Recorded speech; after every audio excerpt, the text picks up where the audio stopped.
Hey everybody, Justin with Lucky 8 Off-Road, and today I'm going to do a quick install on our new Rotopax Flat Pack mount.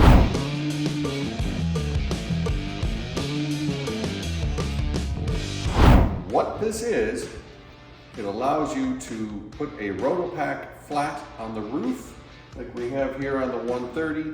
It's perfect if you got to get into tight spots like a garage, and I was also able to get this through the car wash with it. So, I would say this is a half a beer job at best, super easy. So I'll get to work.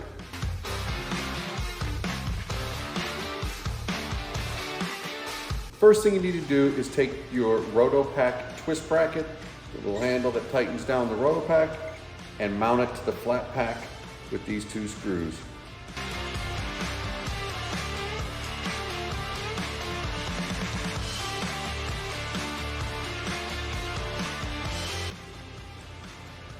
There you have it. Let's move on to the next step. Okay, the next step is the hardware. You're gonna wanna find these little T-pieces, drop them into the roof rack track, set them where you want them to be, and tighten down your Rotopax flat pack. It's a Rotopax flat pack mount. I gotta try to remember that. It's really that simple.